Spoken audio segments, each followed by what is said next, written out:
Hi. If I'm a performing artist, yeah, and does your training and your practice and your craft count as sadhana? And if yes, is that enough? What kind of performing artist? Actor. Okay. So as you said, it's an act.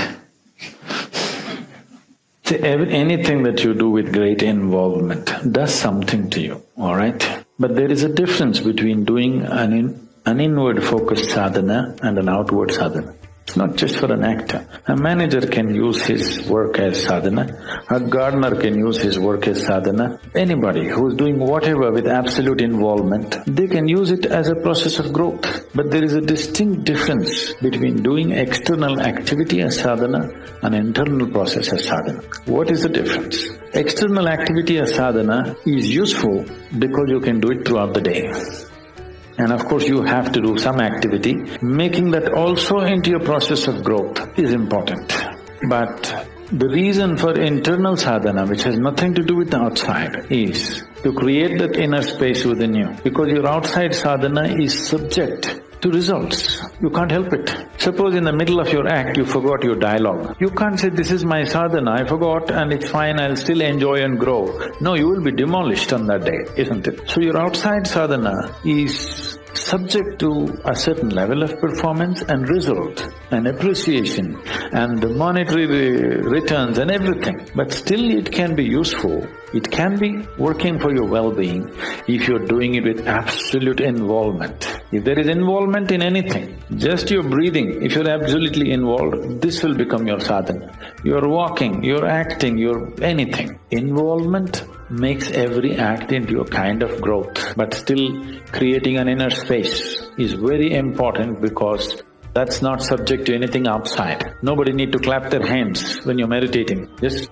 you do your kriya. You're not expecting somebody to appreciate you at the end of it. It is not subject to any external reality, and that's very important. That at least one aspect of your life is like this. It is not subject to anybody's appreciation or approval or whatever, but still you do it with absolute involvement. There are other dimensions to it. Apart from that, for you as a person to do something which has nothing to do with anybody around you is an important act that you have to perform every day. It's very important. So if you do that well, it'll be very easy to make your life's activity into your sadhana. If this inner space is not there, life's activity can slowly catch you up in such a way that for a lot of people, the professions and whatever else they started with great passion, after some time it's killing them. It is.